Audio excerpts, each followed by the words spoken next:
forced to marry the Duke, hated for her family's sins. Until the twins changed everything. The night was heavy with storm clouds when Lord Althene signed away his daughter's fate. Ink bled across parchment beneath the flickering light of a single candle, sealing a union that was never meant to be born of affection. It was a bargain, an offering meant to secure his house from ruin, to appease an enemy who had long nursed a hatred against the Althene name. Elena stood in the doorway of her father's study, her gown of soft lavender pooling around her feet, her eyes fixed on the quill scratching out her sentence. She had been raised as a jewel of the court, admired for her beauty, praised for her sharp wit, envied for the grace with which she navigated noble gatherings. But in that moment, none of it mattered. She was not a daughter. She was not a woman. She was coin, payment for a debt she had never owed. The Duke of Dravenlock had accepted the arrangement without hesitation. His land stretched beyond rivers and forests. His armies feared even at the edges of the kingdom. Yet what drove him to this marriage was not desire. It was vengeance. For years he had carried the belief that House Althene had betrayed his kin, had conspired in whispers that had led to blood spilled in the shadows of war. And though no trial had ever proven their guilt, hatred had hardened into truth within his heart. To him, Elena was no bride. She was the living emblem of a treacherous family. When their eyes met for the first time, it was not at an altar, but across the long hall of her father's estate. His presence consumed the room, tall and severe, his dark cloak trailing like the shadow of judgment itself. His gaze lingered on her not with admiration, but with calculation, as though measuring the strength of the cage he had just acquired. Elena lowered her eyes, though pride stiffened her spine. If he expected tears, he would find none. The announcement of their betrothal sent ripples through the noble court. Some whispered of fortune. What greater honor than to wed a duke? Others whispered of pity, for even the most naive could sense the frost in his demeanor. Yet no one dared speak the truth aloud, that this marriage was not a union but a weapon, sharpened against Elena herself. 1 month later, bells tolled through the kingdom as the ceremony unfolded. The cathedral glittered with gold and stone, the air thick with incense. Elena stood before the altar in ivory silk, her veil trembling as she breathed. The Duke's hand claimed hers with iron grip, his voice steady as he spoke vows that tasted like ash. To the world, it was a triumph of alliance. To Elena, it was a funeral for her freedom. When the carriage bore her away from her father's lands and into the heart of Dravenlock, the sky above broke open, rain lashing against the windows as if heaven itself mourned what had been done. And in her chest, beneath silks and pearls, her heart whispered the truth she dared not speak. She was not going to her new life. She was walking into her sentence. The gates of the ducal palace loomed before her like the jaws of a beast. And as she crossed them, Elena knew the man who awaited her inside did not see a wife, nor a partner, nor a duchess. He saw only the blood of a family he despised. The palace of Dravenlock was built to inspire awe and fear. Its towers clawed at the storm-lit sky, its walls rose high and unyielding, and the very air within seemed to carry the echo of steel and fire. Elena stepped from the carriage onto the cobblestones of the courtyard, her gown trailing behind her like spilled light in a place of shadows. Servants bowed as she passed, but their eyes betrayed curiosity, even pity. They knew what she represented. Not a bride graced by fortune, but the daughter of a house their master loathed. Their silence was thicker than the rain, as though the stones themselves held their breath. At the grand entrance, the Duke awaited her. Lord Dravenlock, Theron as others called him, stood tall, his dark hair damp from the storm, his expression carved from granite. He did not offer his hand to help her ascend the steps. He merely turned, his cloak sweeping behind him, and strode into the great hall. Elena followed, every step reminding her that she was not walking beside him, but behind him. The hall was vast, its ceiling painted with scenes of conquest, its columns rising like spears toward the heavens. Candles flickered in iron sconces, throwing long shadows that seemed to mock her presence. And at the far end of the hall, she saw her. A woman draped in crimson velvet, her figure statuesque, her beauty striking. She did not bow, did not curtsy. She smiled, slow, triumphant, as her eyes locked on Elena's. This, Elena realized with a sinking heart, was the mistress. The Duke's voice broke the silence, calm and cutting. "This is Lady Seraphine. She has been my companion these 3 years. She remains here, as she has always been. You will respect her presence. Do not mistake your title for authority where she is concerned." The words struck Elena harder than the storm outside, not whispered behind her back, not concealed under the guise of secrecy, but spoken openly, as if her humiliation was part of her welcome. She lifted her chin, refusing to let her voice tremble.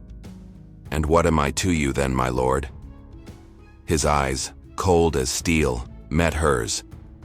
"You are a necessity. A name, a womb to secure my line, nothing more." Gasps rippled through the servants, though quickly stifled. Seraphine's smile widened, her eyes glinting with cruel delight. Elena's heart hammered against her ribs, each beat a cry of protest. She wanted to shout, to strike, to demand why she must pay the price for sins she had never committed. But pride held her tongue still. She would not weep before them. She would not break. Instead, she let silence speak for her. She lowered her gaze, turned from both of them, and followed the maid who had been assigned to show her to her chambers. Her steps were steady, her face unreadable, but within her a storm raged fiercer than the one that battered the palace walls. If the Duke thought she would bow easily, he would learn that a woman scorned carried weapons sharper than any sword. Elena's chambers were vast, lined with velvet drapes and gilded mirrors, yet they felt more like a gilded cage than a sanctuary. The storm outside had passed, but within her, another storm raged. She had been stripped of dignity before she had even set foot in the palace, cast into the role of wife in name only, with a mistress installed as queen of his heart. She traced her hand along the embroidery of the bedspread and wondered if this was where her life would wither, day by day, until nothing of herself remained. The knock came at dusk, heavy, deliberate. The Duke entered without waiting for an answer. He looked not at her face but at the chamber itself, as though inspecting a possession recently acquired. His presence filled the room, his silence pressing as heavily as the crown of iron on his brow. "We will fulfill the duty required of us," he said at last, his tone like the recitation of law. "Heirs must be born. I will not pretend this is more than it is. Once a month will suffice." Elena's throat tightened, but she refused to let her fear show. "You speak of duty as if it were punishment," she replied softly. "Do you hate me so much for sins that are not mine?" His eyes flashed, a storm of old wounds behind them. "Your blood carries the name that betrayed mine. You may not have drawn the blade, but your house did. I will never forget it." The weight of his hatred pressed against her, though she had no knowledge of the betrayal he spoke of. Whispers of politics, of accusations made years before her birth, had now become chains around her life. She was punished not for what she had done, but for what she represented. That night, the union was cold, perfunctory, a transaction sealed in silence. For him, it was obligation. For her, it was heartbreak. She lay still, her eyes fixed on the canopy above, swallowing the sting of tears. Never had she imagined her first night as a wife would feel so much like being buried alive. When he rose, he offered no word, no touch, no acknowledgement of her pain. He fastened his cloak and left, his steps echoing through the corridor, until all that remained was silence. Elena turned onto her side, curling against the emptiness. She pressed her hand against her chest, whispering into the darkness, "If I must live unloved, I will not live unseen."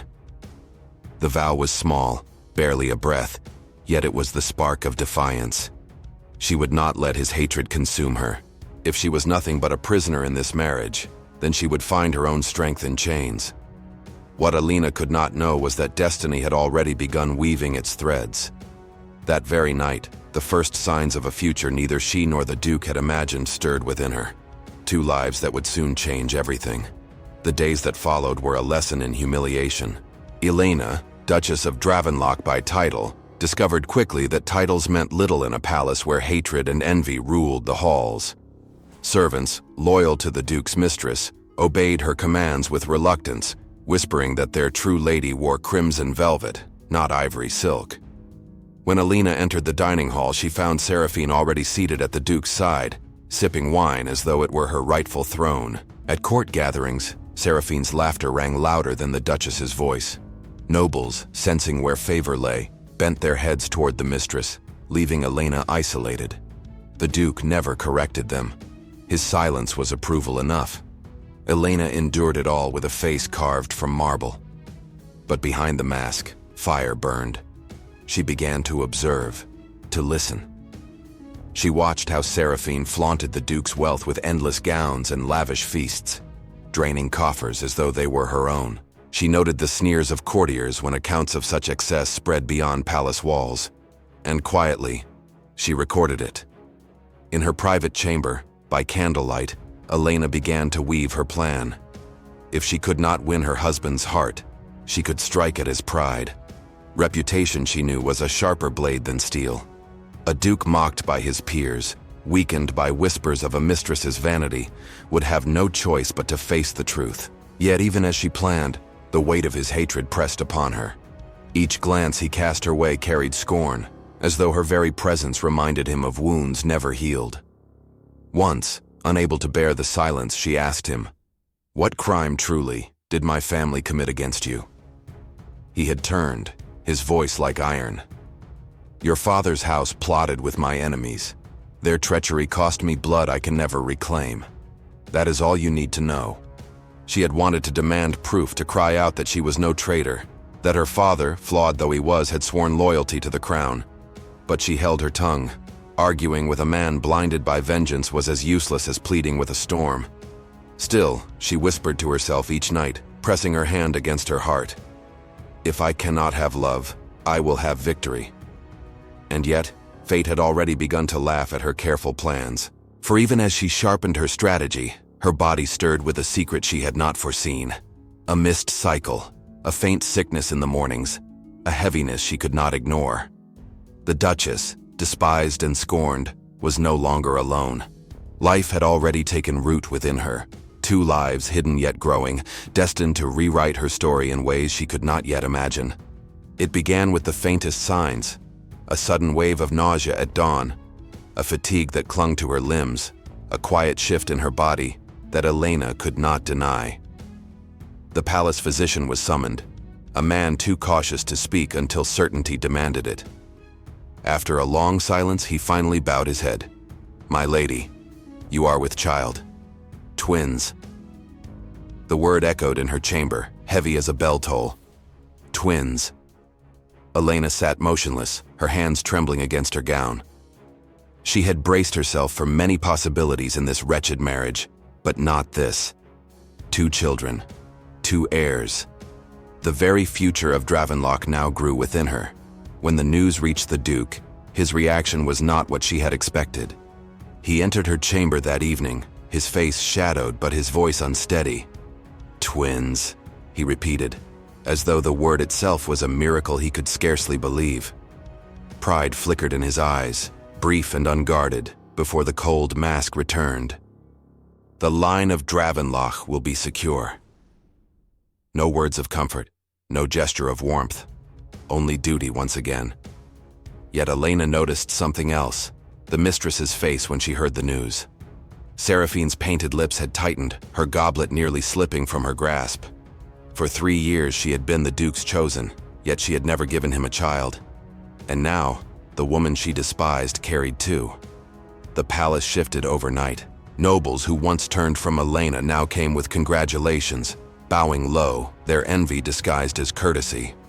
Servants, once divided in loyalty, began to favor her subtly, their whispers laced with awe.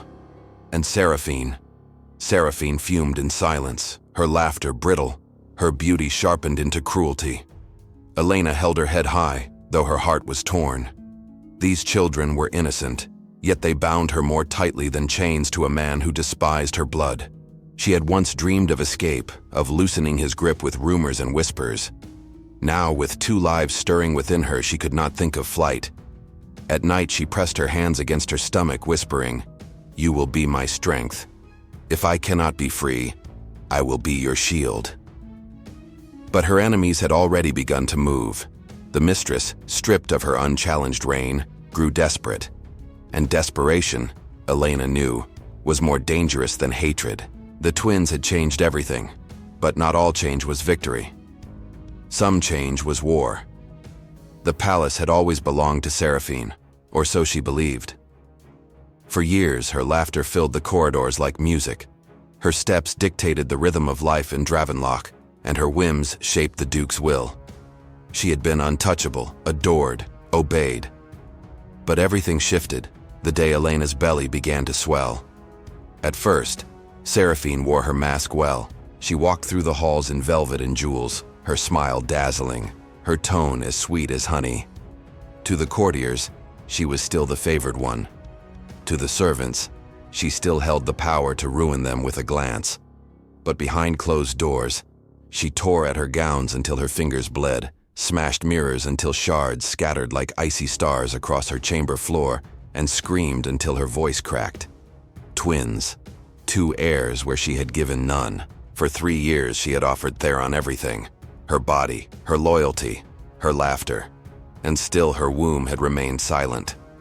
And now this girl, this pawn forced into marriage, had achieved in one reluctant night what she had never managed: the survival of the Duke's line. It gnawed at her day and night.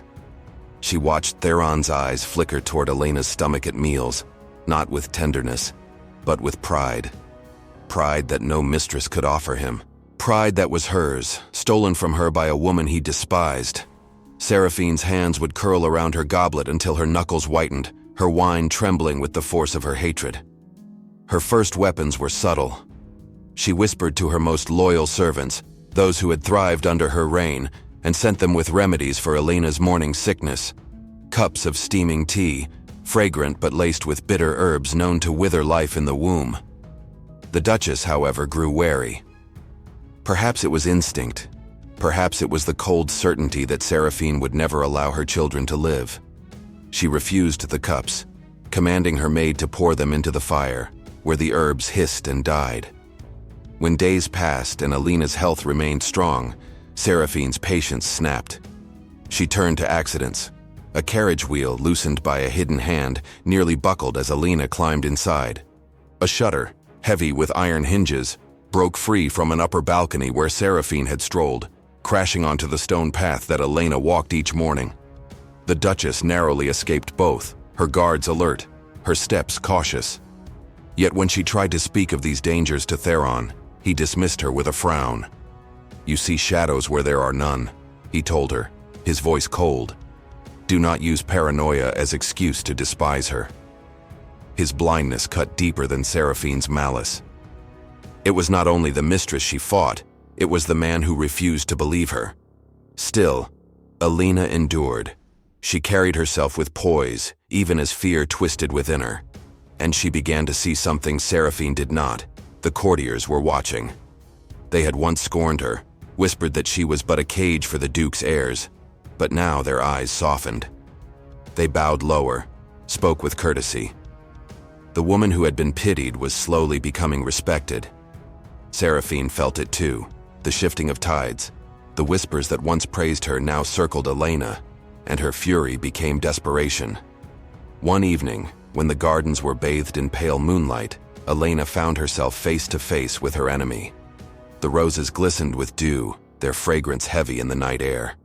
Seraphine stood among them, her crimson gown flowing like blood, her lips curved into a smile that hid nothing. "You waste your efforts," Elena said, her voice calm but edged with steel. "These children are mine. No poison, no trick, no fall will take them from me. You will not win." Seraphine's laughter was sharp, brittle. "Do you think carrying his heirs makes you untouchable? You are nothing, Duchess, a cage, nothing more. And cages," her eyes flashed, "are broken when they are no longer needed." Elena's heart pounded, but she refused to yield. "Even broken cages have sharp edges. Be careful, Seraphine. You may find yourself cut."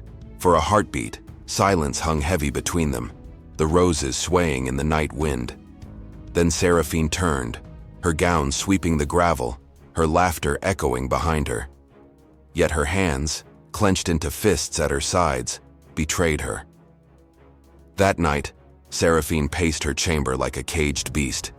The air reeked of wine spilled across the floor. Her hair tumbled loose, her eyes wild. She whispered to herself, over and over, of betrayal, of loss, of vengeance. She cursed Alina's name until her voice broke, and as the moon climbed high, a single thought rooted itself in her mind. Dark, simple, final. If poison could not rid her of Alina, if accidents failed, then only boldness remained. The Duchess was heavy with child, her steps slower, her balance fragile. A staircase, a moment of carelessness, and gravity would do what whispers and herbs could not. Seraphine imagined it with feverish delight. Alina's body crumpled on the stone, her belly still, the Duke rushing too late to save her. Then, once more, Seraphine would reign. She smiled to herself in the shadows, her reflection fractured in the broken mirror. The perfect moment would come soon, and when it did, she would not hesitate. Morning broke like hammered silver over Dravenlock. The storm had washed the banners clean and left the air knife sharp, the kind of cold that made stone ring underfoot. Inside, the palace moved with careful restraint. Servants spoke in cloth-soft voices. Guards checked buckles and straps as if preparing for a parade rather than an ordinary day. Yet nothing felt ordinary. Since the announcement of twins, every corridor had learned to tiptoe around new gravity. Alina rose slowly, feeling weight and purpose twined in her body. The midwife had recommended measured walks to keep her limbs steady and her breath strong. She dressed in a gown of pale blue that showed little ornament, a quiet statement against the crimson spectacles Seraphine favored. Her maid braided her hair into a crown that did not boast. When she stood, a hand found her belly without thinking. 2 lives shifted beneath her palm, like oaths yet to be spoken. The grand staircase waited at the heart of the palace. Its balustrade was carved into climbing vines and griffins, its treads polished by generations of boots and silk slippers. Light fell through stained glass in plains of gold and wine, making the stone glow with warmth it did not feel. On most days, Elena took the side stairs, narrow and practical. Today, summoned to speak with the steward about harvest accounts, she chose the central descent. Pride demanded it. A duchess must not live by side doors. At the landing, she paused to steady her breath. The twins pressed high against her ribs and turned the simple act of breathing into a task. Guards in blue and black stood at each archway. Pages hurried with documents. Somewhere, a lute tested a phrase and fell quiet. Elena placed one hand on the rail and began to descend. Heel to toe, every step a promise to her children. Seraphine watched from the gallery. She had been awake through the night, fury burning a hole through sleep, and had wrapped herself in velvet to hide the tremor that would not leave her hands. When she saw the Duchess choose the grand staircase, a calm unlike any she had known settled upon her. This would be the moment. No tea to pour, no screws to loosen, no reliance on chance or shadows. One push, one breathless instant to unwind an entire future. She moved with a performer's grace along the upper corridor, as if merely passing through, as if absorbing the light from the stained glass for her own adornment. Her steps matched Elena's descent, a hunter tracking across a ridge. Below, the Duchess took another tread, and another. The rail gleamed with wax, smooth as water. Elena felt a prickle along her spine. The feeling did not announce itself as fear, only as awareness sharpened to a point. She did not look back. Looking back gives an enemy your eyes. She tightened her fingers on the carved vine and measured her balance again. The twins shifted. A small foot pressed against her skin like a tap. She swallowed and continued. On the upper flight, 2 maids stepped aside for a woman in crimson. They dipped curtsies. Seraphine did not acknowledge them. Her gaze never left the line of the Duchess's shoulders. At the turn of the rail where the balustrade opened to the great fall of steps, Seraphine reached the corner that placed her above and behind. The guards at either arch saw a favored lady passing. The steward at the base of the stair checked the position of his ledger and thought about tithes. No one watched her hands. Elena felt movement behind her, not the whisper of a skirt or the lift of a sleeve, but the change of air that follows a raised arm. She did not turn. She set her weight into the rail, lowered her center, and shifted her foot so that toes and heel both found purchase. When the shove came, it was fast and hard. The blow aimed for the shoulder blade that would send her torso forward, and her feet searching for steps that would not be where she needed them. The force drove through silk and bone. Her body tilted, sight narrowed to iron and glass and light kicking off stone. Instinct flooded the space where thought should be. Her hand clamped the rail, nails scraped varnish. Her left foot shot forward and found the next tread with the edge of her slipper. The impact jarred her hip and sent a bolt of pain up her spine. She fell through 5 steps rather than 40, catching herself at the newel where the balustrade thickened into a carved griffin. Breath tore from her. The world steadied in violent fragments. A gasp rose from the hall. Papers dropped. A cup struck stone and rang like a bell. Elena forced air back into her lungs. She crouched where she had landed, both arms wrapped around her belly. She felt the twins kick against her hands, wild but present. The panic that had flared white-hot cooled by degrees. She raised her head. Seraphine stood at the top of the stairs with her hand still lifted from the push, her face turned to marble by the revelation of being seen. A sheen of triumph had not yet had time to leave her eyes. It hung there for a heartbeat, then died when she recognized that someone else had witnessed the act. The Duke stood in the shadow of the gallery pillar, travel mantle unfastened, hair damp from the saddle, eyes wide as if a blade had just been pressed to his throat. He had returned a day early from the outlands to inspect a levy. He had come in quietly to avoid ceremony. He had not expected to walk into the scene that now held the palace in its jaws. Time, which had stretched to contain every detail of Elena's fall, snapped into speed. Theron's voice did not rise. It dropped, heavy as a strike of stone. "Do not move." The command did not need a name to reach its target.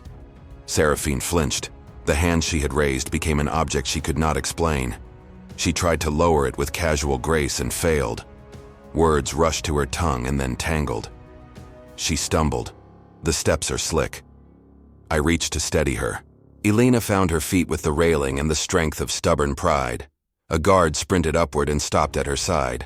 She held up a palm without looking away from the gallery. "I am steady." Then to the Duke, clear and even, each word anchoring itself in the hall. "You saw what I told you." Color drained from Theron's face.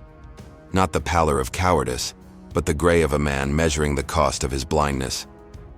Memories punched through him in a string of bitter beads. The tea that steamed and was refused, the loosened wheel explained away, the shutter crash dismissed as wear.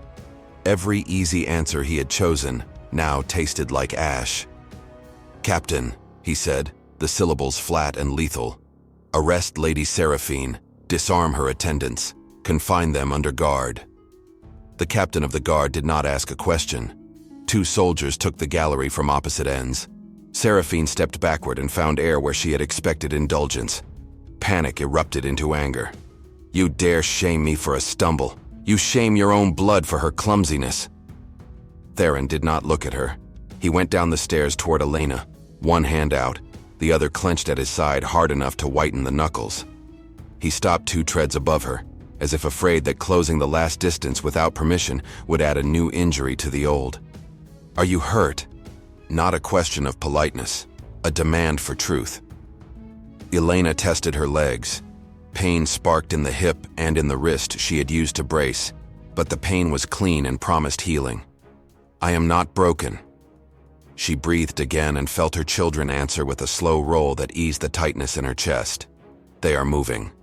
The steward stood frozen at the foot of the stairs with his ledger like a shield.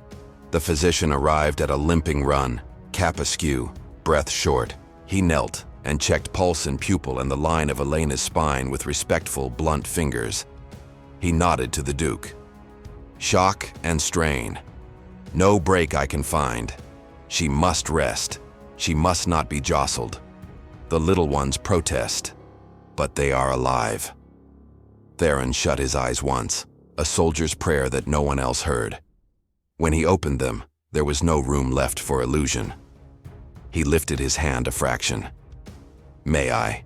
Elena hesitated, not because she feared the touch, but because trust had learned to count. Then she gave him her wrist.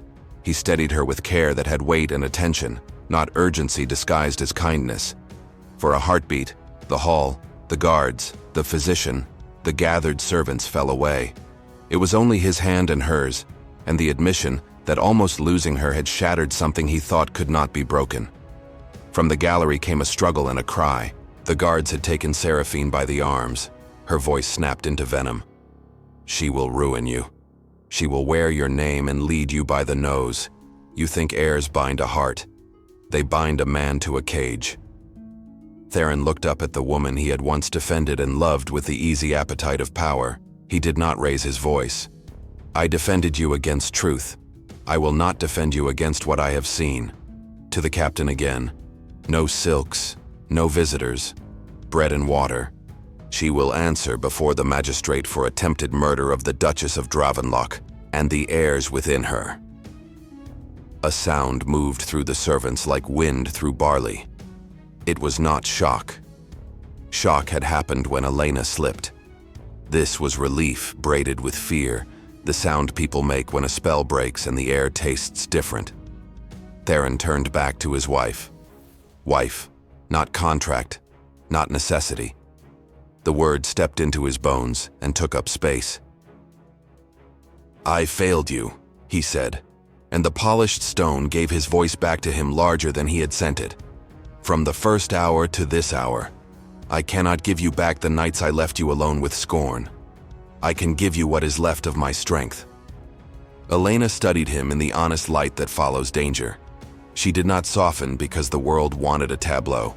She did not perform forgiveness for the hall. She set one hand on the railing and measured the man in front of her against the man who had watched cruelty and named it inconvenience. Something in his face had cracked where pride once sat like iron. She saw fear there. She saw cost. She did not see self-pity. "See that your strength is not a speech," she said. "See that it is guard at my door, and truth in your court and justice that does not tremble when tears are shed." "I will see it," he answered. No vow to fate, a pledge to labor. He signaled, and two guards moved to flank the Duchess. The physician gestured toward a chair that had been rushed to the stair. They brought it up slowly, guided by the captain's hand, and formed a traveling seat so she could descend without strain. Elena allowed it because prudence is a form of courage. As they reached the landing, she looked once to the gallery. Seraphine had fallen silent. Without an audience, hatred often does. They crossed the hall. The stained glass cast wine and gold across the floor where documents lay scattered like birds. The Duke walked at the side of the chair rather than ahead. When they reached the threshold of her apartments, he halted and turned to the captain. "Double the watch. No one enters without my seal or her word. Send for the magistrate. Prepare a full accounting of the incidents the Duchess reported over the past month. Every servant who carried a tray or tool to her will be questioned under oath." "Yes, my lord." In her chamber, quiet folded around them with a softness stone seldom allows. The physician fussed. The maid lit a fresh lamp with steady hands. Elena settled back and felt the ache in her wrist grow, honest and useful, like the ache after a hard lesson learned. Theron remained just inside the door as if crossing the rug required permission. She spoke first. "You saw." "I saw," he said. "And I will act." "Then begin," she answered, and closed her eyes for a moment to let the twins press against her palms like a benediction. Outside, the palace began to relearn its steps without the rhythm of a crimson gown. Inside, a new rhythm started, measured not by declarations but by deeds. The palace did not sleep after the fall. Whispers moved like smoke through every chamber, winding from the kitchens to the outer gates. Some spoke of a miracle, that the Duchess and her unborn twins had survived a blow meant to end them. Others whispered darker, that Seraphine's treachery was only the surface of a deeper rot, seeded long before Elena set foot in Dravenlock. Theron did not retreat to his council chamber as custom demanded. He remained in the Duchess's apartments, sitting in a chair carved with the lions of his house, his face shadowed by the single flame that burned through the night. He said little. Every so often his eyes moved to the door where guards stood 2 by 2, and then back to Elena resting on the bed. He did not sleep. Sleep was mercy, and he had forfeited mercy the moment he turned away from her warnings. At dawn, the magistrates assembled in the great hall, summoned with no time for powdered wigs or measured pomp. The case was simple: attempted murder of the Duchess and her heirs. But the hall itself trembled with anticipation, because this trial carried the weight of more than Seraphine's guilt. It carried the question of the Duke's blindness, of a household that had let venom coil under its roof while honor was paraded at banquets. Elena entered not as a victim to be pitied, but as a sovereign of her own survival. She wore no jewels save her wedding band, her gown a sober gray that made her eyes sharper and her presence undeniable. The twins moved within her, restless, as if they too listened to the hush of the hall. Her gaze cut across the chamber and landed on the woman who had tried to end her. Seraphine had been stripped of her crimson silks.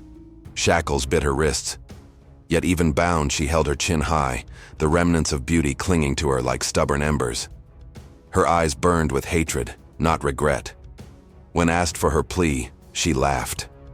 A sound sharp enough to startle the clerks who bent over parchment. "You make a spectacle of me, yet I am only the shadow of your sins. Do you think this marriage holy? Do you think these heirs will cleanse a name blackened by deceit? Ask your duke why he took this girl as wife. Ask him what bargain sealed her fate." The hall stirred, unease cutting deeper than Seraphine's venom. Elena felt the words strike their mark, not because they revealed a truth unknown, but because they exposed the fracture she had always felt in her bones, that her marriage was born not of love, but of vengeance.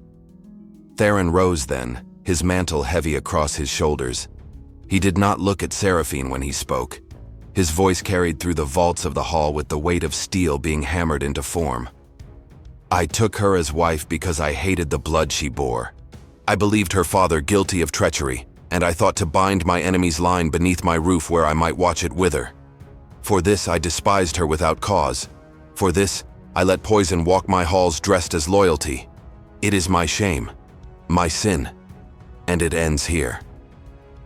He turned, and his eyes met Elena's. For the first time since their vows, there was no armor between them. Only a man who had found himself guilty of a greater crime than neglect, of building his marriage on a lie that almost destroyed them both. The magistrates declared judgment. Seraphine was to be confined in the Tower of Ashen Spires until trial by the crown, her estate seized, her titles revoked. Yet even as the guards dragged her away, her laughter echoed like a curse. "Twins may bind you today, but truth will unmake you tomorrow." Elena did not flinch. She felt the twins roll again, steady and alive, and she placed her hand firmly across her belly, as if to silence the echo. When the hall emptied, only two remained: a duke who had confessed his shame, and a duchess who carried not only heirs, but the fragile chance of a future rebuilt. "Elena," Theron said, his voice stripped of pride, "I cannot undo the chains with which I bound you, but I ask, will you let me spend what is left of my life breaking them?" She studied him in silence, her hand resting where life pressed against her ribs. Forgiveness did not come easily. It was not a gift to be handed like a ribboned jewel. It was a fortress built stone by stone, and he had only just begun to lay its foundation. "You will not win me with words," she said. "Only with truth. Only with deeds." And as dawn split through the stained glass, painting them both in light that neither had earned, the first fragile thread of that truth was spun. The days following Seraphine's imprisonment unfolded like the slow turning of a wheel that no one could stop. Outside the castle walls, the people whispered of justice, of betrayal, of the Duchess who had survived both cruelty and death. Within the halls, silence reigned heavier than stone. Every step Elena took echoed, reminding her of the fracture that still lay between her and the man who called himself her husband. Theron did not leave her side after the trial. At first, Elena thought it was duty, an attempt to shield her from gossip, to show the world he had chosen her at last, now that his mistress had been unmasked. But as the hours stretched into days, she began to notice something else. He sat with her when she embroidered. Though his hands knew nothing of thread, He stood nearby when she walked in the gardens, though his limp from the horse's fall made every step painful. And when the physician came to examine her and the twins, Theron was there, silent, listening, as though memorizing each word. Yet Elena did not soften easily. How could she? For months she had been nothing more than a pawn to his hatred, a scapegoat for crimes her family had not committed. The wound of that knowledge burned deeper than any insult Seraphine had ever hurled. One evening, as autumn winds battered the windows, she confronted him. "Do you think this is enough?" she asked, her voice sharper than the firelight flickering between them. "That because you cast her into chains and sit by my side, I will forget the months you left me to rot in silence? That I will smile and call it love?" Theron flinched as though struck. "No," he admitted. "I know words cannot heal what I broke, but I would rather live beneath your scorn than pretend I did no wrong. You are right to despise me, yet I will remain until I prove I am more than the man who once bound you out of spite." His honesty unsettled her more than his cruelty ever had. Cruelty was simple.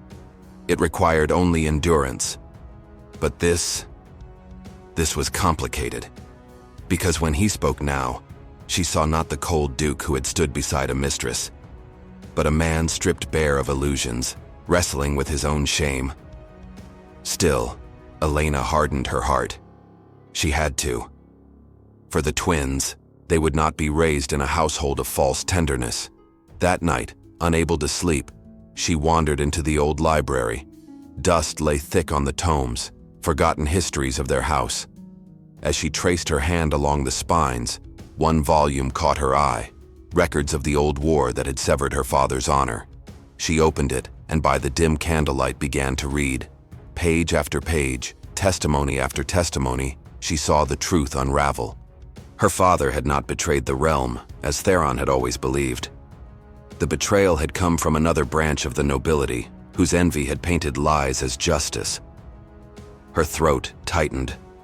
All this time, she had carried the weight of her family's shame, endured Theron's scorn, suffered whispers that she was the daughter of a traitor. And now, here, in fading ink, the truth stood clear. They had all been wrong. Her blood was not cursed. When she closed the book, she found Theron standing in the doorway, watching her. His eyes, usually hard as steel, flickered with something raw. "You found it," he said quietly.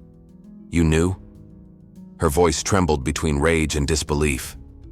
"I suspected," he confessed, stepping forward. "I was blind for too long. But when Seraphine fell, when you stood against her with more courage than I ever gave you credit for, I began to wonder if my hate was not only misplaced, but poisoned. I searched, and I found the same record you hold in your hands. I wanted to tell you, but you feared it would sound like another lie," she finished for him. He nodded, ashamed. For a long moment, silence bound them tighter than any chain. Elena's hand rested over her belly, the twins kicking as though to remind her that time did not wait for forgiveness. At last she spoke, her voice steady, unyielding. "Truth changes everything, but it does not erase the pain you caused. If you wish to be a father worthy of these children, if you wish to be a husband worthy of my name, you must fight for it every day, not with promises, but with deeds." Theron bowed his head, not as a duke before his duchess, but as a man before the woman who had every right to despise him. "Then deeds you shall have," he said. And in that vow, spoken beneath the weight of dust and history, a new foundation was laid, fragile, uncertain, but real. Winter came early that year, draping Dravenlock in a shroud of snow. The castle stood like a black crown against a world of white, its towers piercing the sky, its walls echoing with the silence of expectation. Elena felt the season settle into her bones, heavy and relentless. The twins grew restless within her, their kicks sharper, their weight pressing her to the limits of endurance. Every morning she woke with the ache of their coming, knowing that soon, far too soon, her life would be torn open by the arrival of the heirs. The people of the duchy, however, whispered of miracles. For years the House of Dravenlock had known only scandal, ruin, and the shadow of Seraphine's indulgence. Now, with the Duchess carrying twins, the line of succession was secured. Taverns rang with toasts to the unborn children, and peasants in the villages lit candles for their safe birth. Elena, once pitied and mocked, was spoken of with reverence, her name carried in prayers as though she were a saint chosen to heal the Duke's cursed line. But within the castle, shadows lingered. Seraphine, though locked away in the Tower of Ashen Spires, had left scars deeper than chains could bind. Her allies still walked the court, nobles who had grown fat on her patronage, merchants who owed her debts, servants who had once bowed lower to her than to Elena.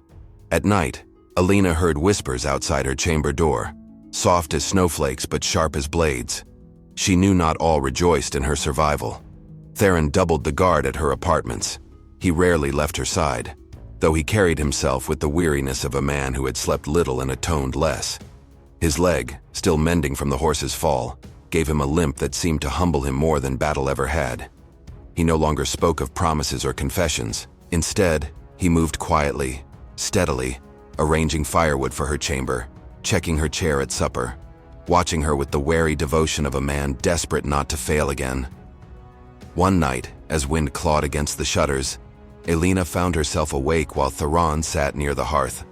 His eyes were fixed on the flames, his hand wrapped around a cup gone cold. She studied him in silence, trying to reconcile this man with the one who had once scorned her. "You look at me differently now," she said softly. Theron stirred, startled by her voice. "Because I see you at last," he answered. His tone carried none of the practiced elegance of nobility. It was raw, stripped bare. "And I fear it may be too late." Elena's breath caught. Part of her wanted to turn away, to deny him even the comfort of her words. But another part, tired, burdened, longing for something beyond endurance, asked the question that had haunted her since she first set foot in this castle. "If you had known the truth of my family sooner, would you have treated me differently?" His answer came without hesitation, and that frightened her more than any pause would have. "Yes, but that does not absolve me. My ignorance is no excuse for cruelty." Her throat tightened. For so long she had imagined hearing those words, an admission that she was more than a pawn, more than a scapegoat. And yet, standing in the silence of winter's night, she realized that truth, however freeing, did not erase the bruises of memory. She turned her gaze away, resting her hand over her belly. "Then let the twins be the beginning of what we could not have. Let them inherit not our bitterness, but our strength." Theron's eyes softened, though pain lingered in them. "I will do all I can to make it so." But even as he spoke, a distant bell tolled from the tower. Elena's breath hitched, her body tensing with a pain sharper than any before. It was not the bell of alarm, it was the bell of birth. The time had come, and as the castle stirred to life in frantic footsteps and hurried shouts, Elena gripped the arm of her chair, her heart pounding with equal parts terror and hope. Shadows still clung to Dravenlock, but dawn was near. The castle erupted into motion.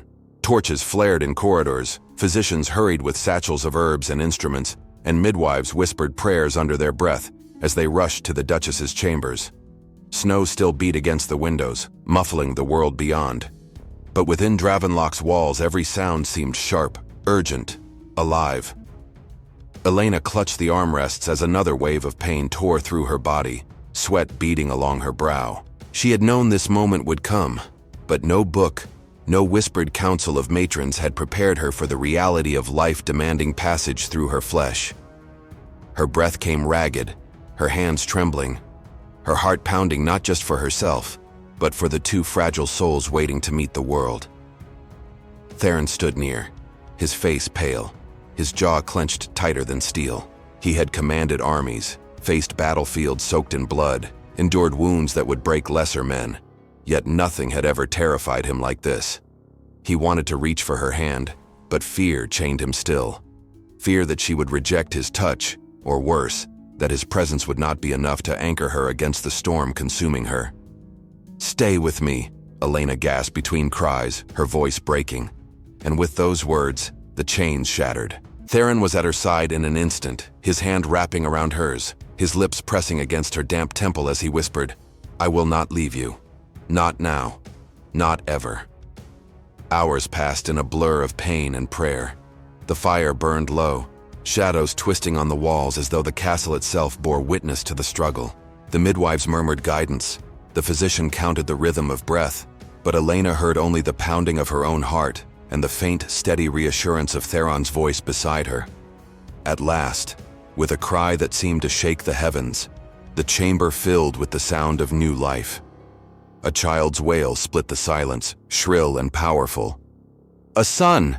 the midwife declared, lifting the infant swaddled in linen. He was strong, his lungs fierce, his tiny fists clenched as though ready to seize the world.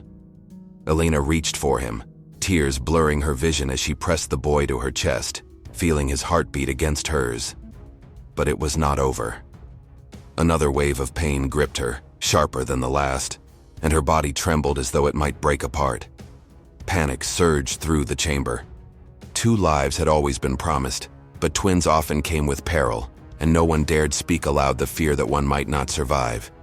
Theron gripped her hand harder, his eyes locked on hers. "Breathe, Elena. Fight. Do not let go." His voice cracked, betraying the fear he had hidden for so long. And then, in a rush of blood and effort, the second cry came. Softer at first, then growing stronger, sweeter. A girl. The midwife's eyes widened as she placed the infant in Elena's arms beside her brother. A daughter with eyes like ice blue fire, a mirror of her father. The chamber exhaled as one, relief, awe, reverence. 2 heirs born under winter's moon, cradled against the heart of the woman who had endured scorn and hatred to bring them into light. Theron could not look away. His vision blurred, his chest ached with a tide of emotions he had never known how to name. He saw Elena, exhausted yet radiant, holding the 2 fragile proofs of their bond. And in that instant, he understood what it meant to be broken and remade. He knelt beside her bed, his hand trembling as it brushed against his son's swaddle, then his daughter's tiny fingers curling around his thumb. "I swear to you," he whispered, voice breaking, "I will never again let hatred dictate my life. You are my blood, my future, my redemption." Elena, too weary to speak, only looked at him, but in her gaze there was no scorn, no sharp rebuke, only the beginning of something new, fragile, unspoken, but real. Outside, the storm began to ease, the first pale light of dawn breaking through the clouds. And within Dravenlock, the cries of the twins rose like a hymn, announcing to the world that the house of the Duke and Duchess had been reborn. The first days after the birth were a blur of hushed footsteps, swaddled cries, and sleepless nights broken by the steady rhythm of new life. The castle, once steeped in whispers of scandal, now vibrated with cautious joy. Servants moved with gentler hands, guards stood taller at their posts, and courtiers sent gifts wrapped in silks and gold. Yet beneath the celebrations, tension lingered, like smoke that refuses to clear even after the fire has been put out. Elena's chambers became the heart of Dravenlock. She lay propped against pillows, pale but strong, her arms often full with one twin while a nurse tended to the other. The boy, Auric, was fierce from the start, his cries commanding attention as though he already bore the mantle of air. The girl, Liana, was quieter, her wide eyes unblinking, studying everything as though she carried secrets even at her first breath. Theron spent every waking hour near them. To the astonishment of his council and the court, he abandoned most of his duties to sit at Elena's side, learning the awkward art of cradling his children, even pacing the floor when Auric refused to be soothed. The sight of the Duke, once feared as stone-hearted, now rocking a crying infant against his chest, unsettled the gossipers more than any scandal ever had. But for Elena, the transformation brought no immediate comfort. She watched him with wary eyes, her heart still bruised. This devotion was new, untested, born not from months of shared tenderness but from the shock of nearly losing everything. Could she trust it? Or was this only a fleeting remorse that would fade with time? Late one evening, when the twins finally slept, she turned to him. Her voice was low, steady, as if testing the weight of her words. They will not grow up in a house built on bitterness. Do you understand that, Theron? If you fall back into your old ways, if you let shadows dictate your choices again, I will not stay. I will take them and leave, no matter the cost. Her declaration was a blade drawn in silence. Theron did not flinch, though his jaw tightened. He bowed his head, and when he lifted it again, his eyes were heavy with a raw truth. I believe you, and I do not blame you. But know this, whatever chains I wore before, I have broken them. I do not ask for your forgiveness yet, Elena. Only the chance to prove every day that I am no longer that man. His words carried the weight of stone, but it was his actions in the days that followed that began to carve something deeper. He refused the feast thrown in his honor, choosing instead to walk the halls at night, ensuring the guards kept strict watch. He dismissed servants known to have ties to Seraphine, even when it earned him venomous complaints from her allies. He sat with Elena during her darkest hours, when exhaustion hollowed her eyes and milk would not come easily for Lyanna, whispering encouragement until sleep claimed them both. And slowly, imperceptibly, the frost between them began to thaw.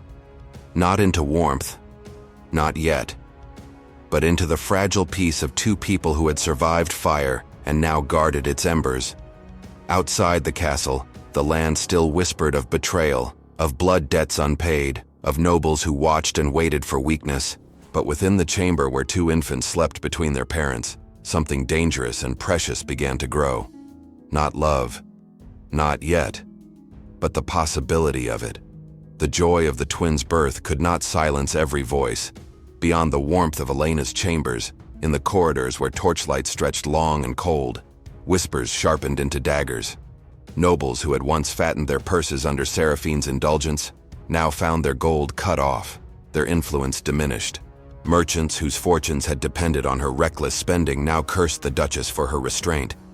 And though Seraphine herself was locked in the Tower of Ashen Spires, her shadow remained.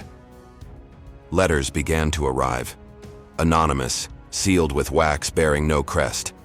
They slid beneath doors, appeared on banquet tables, even found their way into the nursery. Threats cloaked in riddles, accusations wrapped in venom. One, written in a hand so fine it might have belonged to a priest, read, "The Duchess may have birthed heirs, but heirs can fall as easily as their mothers stumbled downstairs." Theron crushed the parchment in his fist the moment he read it, his jaw tightening with a fury that Elena had never seen turned in her defense before. "I will find who dares this," he swore, his voice a low growl, "and when I do, there will be no mercy." But Elena's heart clenched with more than fear. She knew hatred well enough to recognize its roots. These whispers were not merely Seraphine's loyalists grasping at relevance. They were proof of something deeper, something Theron had refused to see for years, that the rot in Dravenlock's court had never been only one woman. It was a sickness of power, greed, and envy that spread through the very stones of the duchy. She spoke with him that night, her voice steady despite the weight of dread pressing against her ribs. "If you fight shadows with rage alone, they will only multiply. You must cleanse this court, Theron, not by the sword alone, but by truth. Root out every lie that was planted in our name. Only then will our children inherit a house worth ruling." Her words struck him harder than any blade. For years he had wielded power like a weapon, crushing those he saw as enemies, blind to the subtle poisons blooming under his roof. But Elena, this woman he had once despised, this woman who bore his heirs, saw further than he ever had. And though pride clawed at his throat, he bowed his head in acknowledgement. "I will do it," he promised.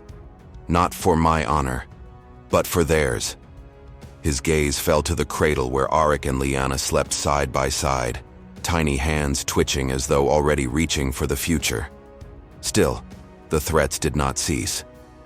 Twice the nursemaid found laudanum hidden in the sugar meant for Elena's tea. Once, a loose stone fell from the stairwell ceiling, narrowly missing Theron as he carried Lyanna in his arms. The castle was no longer merely a home. It had become a battlefield of secrets, where every shadow threatened death. And through it all, Elena endured with the quiet strength of one who had already survived too much to bow now. She walked the halls with her head high, her children close, her voice carrying commands that even seasoned stewards obeyed without hesitation. The court began to see her not as a victim, nor as a mere wife, but as a duchess in truth. Yet beneath her composure, fear lingered. Fear not for herself, but for the tiny lives she held against her breast each night. She knew enemies would strike where the Duke was strongest, and now, that strength was no longer his armies, nor his lands, but the fragile family he had only just begun to build. And somewhere in the cold silence of the tower, Seraphine smiled in her chains. For she knew what the Duke and Duchess had yet to learn, that enemies are most dangerous when they have nothing left to lose. Spring returned to Dravenloch, as if the heavens themselves had chosen to wash away the long winter of shadows. Snow melted into rushing streams, the valleys grew green again, and blossoms clung to branches once bare. Yet the greatest change lay not in the land, but in the castle that had endured scandal, betrayal, and blood. Theron no longer ruled with blind rage. Guided by Elena's steady hand, he cleansed the court of Seraphine's allies. Nobles who had fattened themselves on her reckless whims were stripped of privilege. Merchants who profited from her schemes were made to repay what they had stolen. The rot was cut out, piece by piece, until the duchy began to breathe again. The people, once divided, now lifted their voices in a single chorus. They called Elena not the scorned duchess, but the Lady of Renewal. Mothers named their daughters after her, and peasants lit candles to honor her endurance. The twins she had brought into the world became symbols of hope, binding a once fractured land into fragile unity. But peace required more than reform. It demanded the settling of old debts. Seraphine, confined to the Tower of Ashen Spires, faced her judgment at last. No pleading tears or poisoned smiles could save her. Found guilty of treachery and of plotting against the Duchess and heirs, she was condemned to exile in distant lands. No title, no wealth, no power. Stripped of the illusions she had clung to, Seraphine left Dravenloch screaming curses, her beauty dimmed, her name already fading from the memory of the people. For a woman who thrived on adoration, being forgotten was the cruelest fate of all. Elena did not rejoice in her fall. She felt no triumph, only closure. The shadow that had haunted her marriage was gone, not by her hand, but by the weight of truth and justice.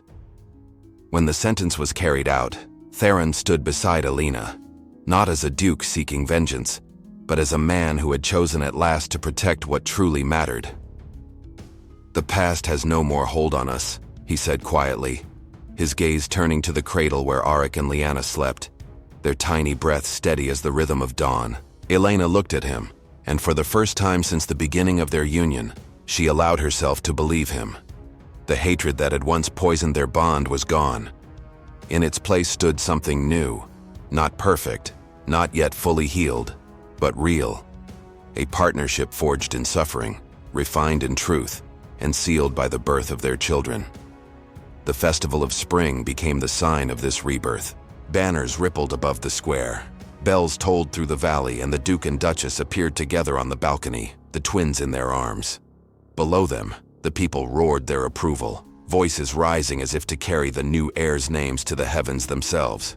Elena held her children close, her heart full with the certainty that their future would not be one of bitterness, but of hope. She turned to Theron, who stood at her side not out of duty, but out of devotion. And in his eyes she saw no shadow of the man who had once despised her, only the father of her children, the partner she had long deserved. The House of Dravenloch, once cursed by scandal, had been remade, not through conquest, nor through vengeance, but through endurance, courage, and the love that had finally taken root. And so, the story of a forced bride, a despised wife, and a mother who had endured the cruelty of shadows closed not in tragedy, but in light. With the birth of the twins, a new era began, an era of truth, of family, and of peace hard won.